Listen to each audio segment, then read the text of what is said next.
뒤돌아서 벽 잡고 서 있어. 알겠지?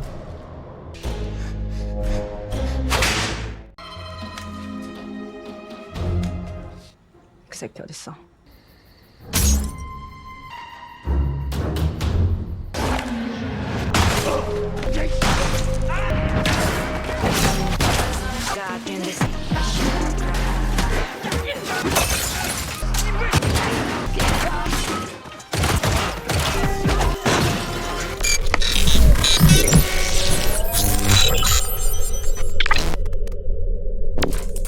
Di awal film kita diperkenalkan kepada seorang wanita bernama Okju yang sedang menghajar sekelompok gangster yang hendak mencuri di sebuah minimarket.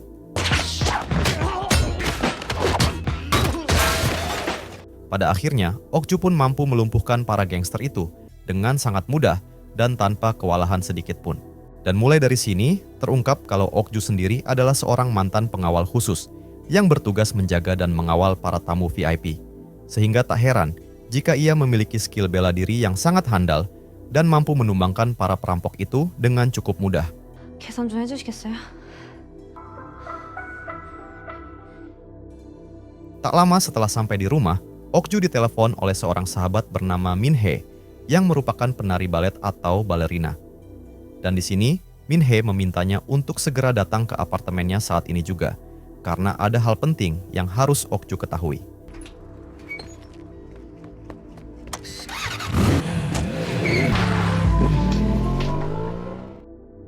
Setibanya di sana, Okju sempat menekan bel beberapa kali, namun Min-hee tak kunjung membukakan pintu.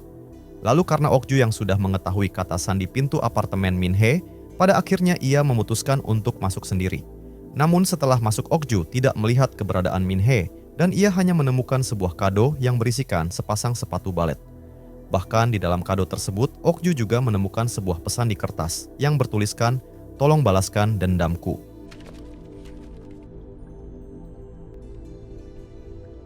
Di sini Okju yang kebingungan dengan maksud dari pesan yang ada di kertas itu, ia pun mencoba untuk menelepon Min-hee. Namun tiba-tiba saja terdengar suara deringan ponsel milik Min-hee yang arah suaranya berasal dari kamar mandi apartemen tersebut.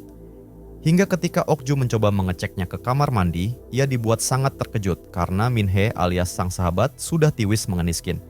Dan diketahui kalau Min-hee ini sengaja melakukan perbuatan itu sendiri karena suatu alasan yang akan kita ketahui nanti.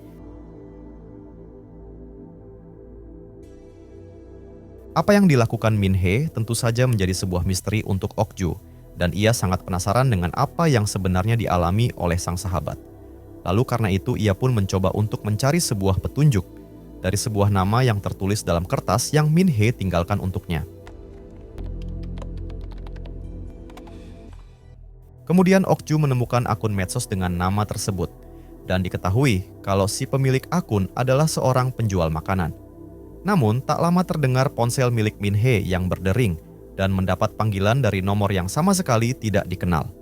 Lalu dengan cepat Okju pun langsung mengangkat telepon tersebut, namun si penelepon hanya diam dan tidak bersuara sedikit pun. Hingga akhirnya si penelepon pun berbicara sendiri dan meminta Min-hee untuk datang esok hari tepatnya jam 2 dini hari. Bahkan, si penelepon juga mengancam kalau ia akan menghabisi keluarga dan teman Min-hee jika Min-hee tidak datang menemuinya. 네 친구고 뭐고. 잘 생각해라. Keesokan harinya Okju pun mendatangi tempat yang dimaksud dan ia melihat seorang pria gondrong yang tengah bertransaksi barang haram. Lalu ketika pria itu pergi, dengan cepat Okju langsung bergegas untuk mengikutinya sampai menuntunnya ke rumahnya.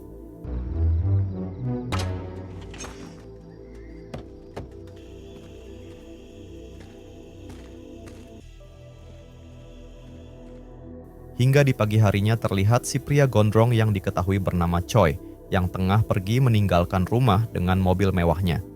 Sementara Okju yang dari semalaman mengintai dari sekitar rumah tersebut, kini ia memiliki kesempatan untuk memulai aksinya. Dan dengan berbekal alat-alat yang sebelumnya sudah disiapkan, pada akhirnya ia berhasil masuk ke dalam dan memasang penyadap suara. Lalu ketika Okju mencoba membuka sebuah lemari yang mencurigakan, ia menemukan banyak sekali flash disk yang salah satunya terdapat tulisan nama balerina.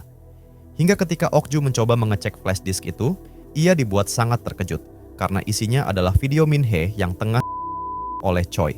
Dan dari sini, terungkaplah sebuah fakta kalau pembalasan dendam yang dimaksud oleh Min Hee itu tidak lain ditujukan kepada Choi alias si pria gondrong itu. Dan karena perlakuan yang dilakukan Choi kepada Min Hee, pada akhirnya Min Hee memilih untuk menghibisi diri sendiri.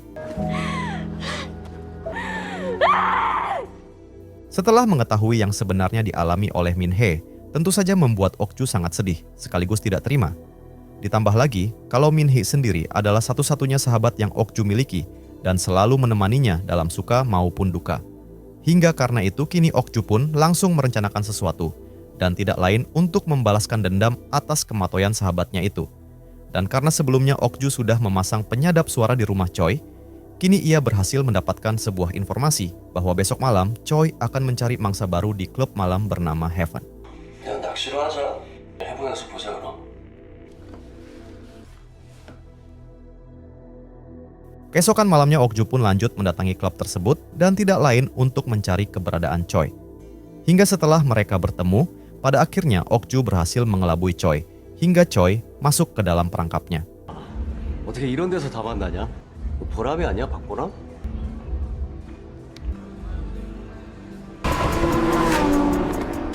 Kemudian Ok Ju dibawa ke sebuah motel dan ternyata Choi sudah bekerja sama dengan penjaga di sana untuk berjaga-jaga.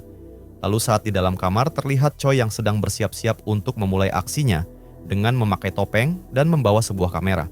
Sementara Ok Ju yang berpura-pura mabuk setelah meminum minuman dari Choi, ia pun terlihat sudah memiliki rencana sendiri. Hingga ketika Choi akan memulai aksinya, inilah yang dilakukan Ok Ju.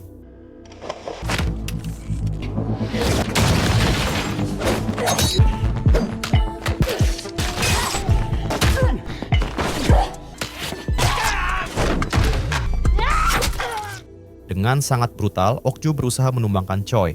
Namun di detik-detik ketika ia akan menghabisinya, tiba-tiba seorang penjaga hotel datang dan langsung menembaki Ok Ju. Bahkan di sana juga ada satu penjaga lainnya yang akan menyerang Ok Ju. Namun beruntung seorang siswi yang membukakan pintu berhasil menggagalkannya. Hingga di saat itu, dan tanpa menunggu lama lagi, mereka berdua pun berhasil kabur dari sana dengan menggunakan mobil Choi. Tak lama ketika mereka beristirahat di sebuah resto, terungkap sebuah fakta yang memilukan dari siswi yang kita sebut saja dengan nama Hana. Di mana ternyata Hana ini dijadikan oleh Choi dan ia hanya bisa karena Choi mengancam akan menyebarkan video ke internet. Lalu Hana juga berkata bahwa ia ingin sekali mengakhiri semua ini, namun semua itu mustahil karena ia tidak bisa berbuat apa-apa. 걔네들을 노예라고 불러요. 거긴 뭐예요? 영상들이지. Keesokan harinya memperlihatkan Choi yang tengah dirawat dan ia didatangi oleh ketua dan juga beberapa anggota gangsternya. Namun di sini, si ketua malah menceramahi Choi karena telah menyimpang dari pekerjaannya sebagai penjual barang haram dan malah membuat video-video seperti itu. Bahkan si ketua juga meminta Choi untuk membawa wanita yang telah membuat Choi terluka ke hadapannya dan itu dalam waktu 3 hari.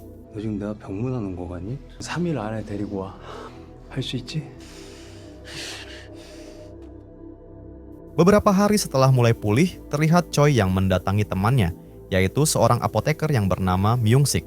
Dan di sini, ia menyuruh Myung Sik untuk menghabisi Ok Ju dengan bayaran 100 juta won, dan itu harus dilakukan dalam waktu 2 hari. Sementara Myung Sik yang pada dasarnya tidak pandai berkelahi, ia pun hanya bisa mengiyakan tawaran tersebut. 1억을 준다고요? 네. 그러니까요. Kembali kepada Ok Ju yang sekarang tengah mendatangi rekannya dulu dan menceritakan semua yang terjadi, termasuk Min Hee yang diperlakukan seperti itu oleh Choi. Lalu Ok Ju juga meminta informasi tempat penjual senjata karena saat ini ia sangat membutuhkan persenjataan untuk membalaskan dendam Min Hee. Hingga berkat informasi yang diberikan oleh sang rekan, kini ia dan Hana pun menemui pasangan lansia alias penjual senjata tersebut. Namun persenjataan yang akan mereka beli ternyata juga sudah tua.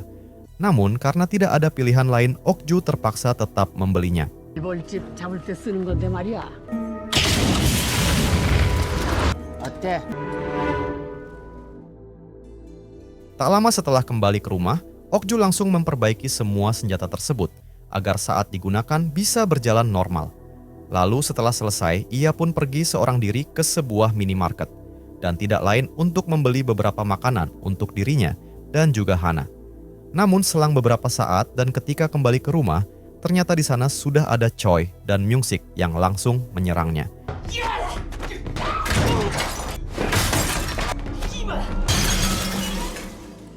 Beruntung Okju yang terlatih berhasil melarikan diri, namun sayangnya Hana tertangkap dan dibawa oleh Choi ke markas sekaligus tempat produksi barang haram mereka. Kemudian Choi mengatakan kepada si ketua kalau ia telah berhasil menghabisi Okju dan membuangnya di pegunungan yang jauh. Lalu si ketua yang mendengar itu kini ia memerintahkan Choi untuk menghabisi Hana, karena jika benar Choi telah menghabisi dan membuang Okju, maka Hana adalah saksinya. 알았어, 꺼져.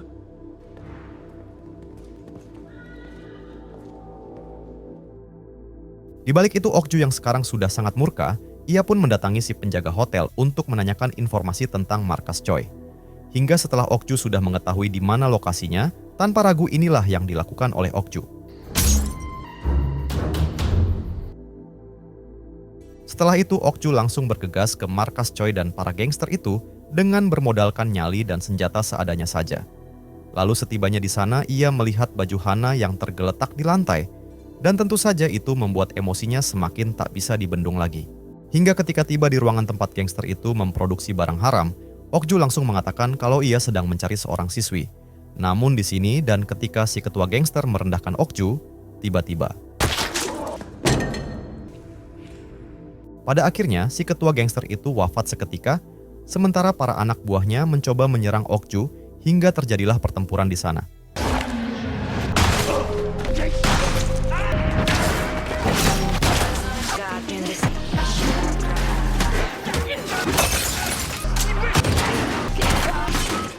Dengan sangat brutal, Okju mampu menghabisi satu persatu dari mereka, dan yang tersisa sekarang hanya ajudan si ketua gangster saja. Dan di sini, Okju kembali bertanya tentang keberadaan Hana dan Choi. Namun si ajudan memilih bungkam hingga inilah yang dilakukan oleh Okju.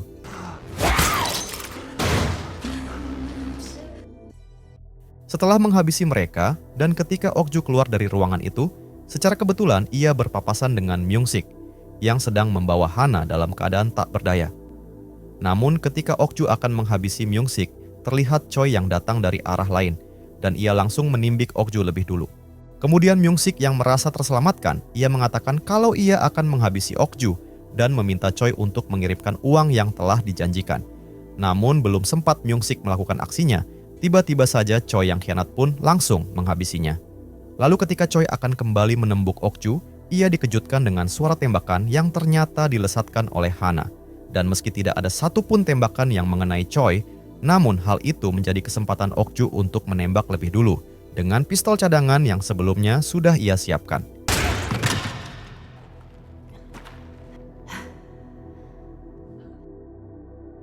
Kemudian Okju dan Hana langsung membawa Choi ke pinggir pantai karena sekarang Okju akan menghabisi Choi di sana untuk membalaskan dendam Min-hee. Lalu di sini terlihat Choi yang memohon dan mengatakan kalau ia akan bertaubat dan tidak akan pernah melakukan lagi apa yang telah ia lakukan kepada Min-hee dan Hana. Namun Okju yang mendengar itu ia mengatakan kalau dirinya adalah perwakilan dari sosok balerina. Lalu tanpa ragu inilah yang dilakukan Okju.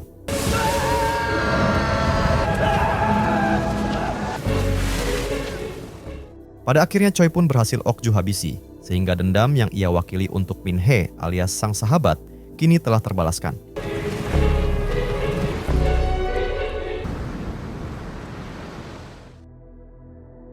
Di akhir film memperlihatkan Okju yang mengambil semua flash disk itu, lalu memusnahkan semuanya dengan cara membakarnya, di mana hal itu sengaja ia lakukan agar semua korban Choi tidak merasa terancam, karena videonya akan tersebar di internet.